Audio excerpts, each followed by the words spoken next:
Jamaica must become a producer, owner, partner, and a global source of screen content. And that is why the government established the Jamaica Screen Development Initiative. The JSDI is a practical investment in an industry that can create jobs, earn foreign exchange, develop young talent, and tell Jamaican stories in Jamaican voices. And the response has shown that the demand is real.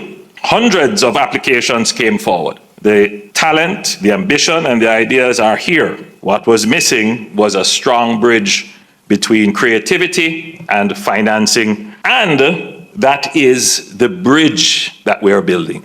And several films have crossed that bridge since we have announced the JSDI. But financing is only part of the work. To grow the industry, we must grow the ecosystem around it. Trained crews, post-production capacity, efficient permits, strong producers, and young people who see film, animation, and digital content as careers. We have already shown the world that Jamaican culture can travel. Reggae, dancehall, athletics, food, and fashion have all moved across borders. Film must be the next great platform through which Jamaica speaks to the world.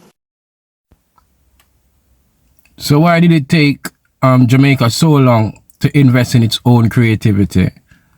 Can we see the Prime Minister recently said that he will start investing in it, as the video suggests. But here's a question nobody seems willing to ask people. Why did it take Jamaica so long to realize that this greatest natural resource wasn't bauxite or sugar or bananas, not even tourism? Why did it take us until 2026 to finally say our creativity is an industry? Because, you see, Jamaica has been exporting culture for over 60 years.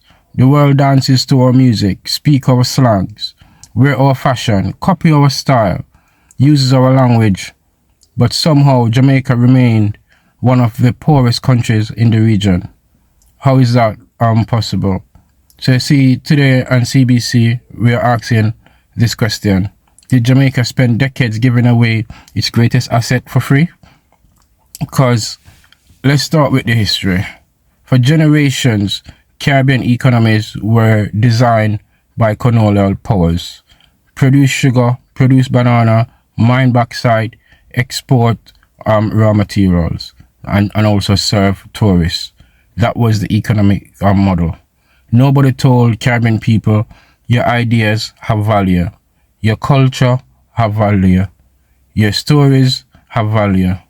Instead, creativity was often seen as entertainment, something you do after work, something you do on the weekend, something as a pastime, something that couldn't build an economy.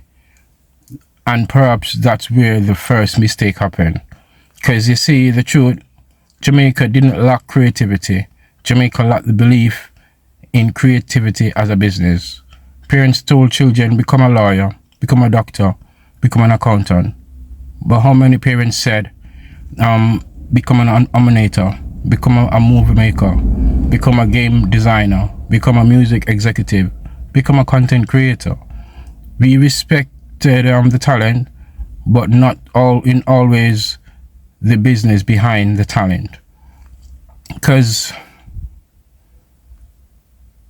you see, government focus heavily on tourism, and understandable so. Tourism brought jobs, foreign exchange, investment, infrastructure, but there was a downside to this. So you see, the economy became dependent on visitors, and when tourism slowed, the economy felt it.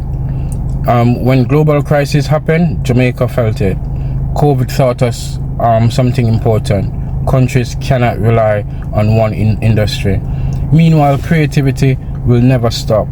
People still made music, people still created content, people still designed fashion, people still told stories. And the creative economy just kept moving. You see, imagine if Jamaica had invested in movies 30 years ago. Imagine if we built world-class studios. Imagine if we created a Caribbean Netflix. Imagine if we own major record companies? Imagine if we have invested heavily in ammunition. How many jobs could exist today? How many wealth stayed at home in Jamaica? Okay, so we have too many stories, man, to that need to be told. Why haven't they made a Marcus Garvey movie yet? Why haven't they tell a story of the Danny of the Maroon in a major movie? You get what I mean? This may be the most uncomfortable part of this this issue. Other country understood Jamaican culture before Jamaica did. International company made money from reggae, from Island Records with Bob Marley. You get me? Global brands uses dancehall vibe. Foreign companies sign our artists. International media use our culture, and often the biggest profit left the island. Jamaica created, others will commercialize it and make the money from it. And that's not the criticizing the outsiders, because you have to do what you have to do as business. That's a criticism of our own failure to build enough ownership. Just look at South Korea, for example. They invested in culture, music, film, television, technology, and today K-pop and Korean entertainment generate billions. The government understood something. Culture is an export. And why couldn't Jamaica think the same way decades ago? After all, reggae became global long before K-pop. Dancehall influenced world music decades and decades ago. Jamaica had the ingredients, but perhaps not the investment. And there's millions of Jamaicans live overseas as well. Many have become successful business owners, technology professional, investors, creators. Could they have played a bigger role as well? And not just the government, but could they play a bigger role now though? Because building a creative economy requires money. Studio costs money, technology costs money, training costs money, and businesses required investment. The diaspora may become one of Jamaica's greatest creative partners if we're serious about it. But the big question, so why did it take so long for the government to recognize this, that our creativity is an industry? Perhaps because we underestimate ourselves. We valued foreign approval too much. We viewed culture as entertainment rather than an industry.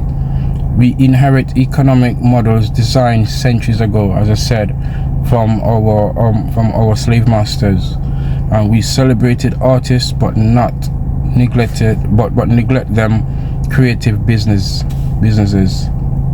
And perhaps most importantly though, we didn't fully understand that ownership matters.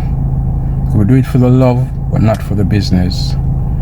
Jamaica's problem was never talent, you see, never creativity, never influence. Our challenge has always been turning influence into ownership, because influence without ownership create admiration. Ownership creates wealth, and maybe that's what this new creative economic conversation is really about. Not simply making music, not simply making movies, not simply creating content, but owning the companies, owning the rights, owning the technology, owning the future. What do you think? Did Jamaica wait too long to invest in creativity? Has the country spent decades giving away its culture? And can the creative economy become Jamaica's next major industry?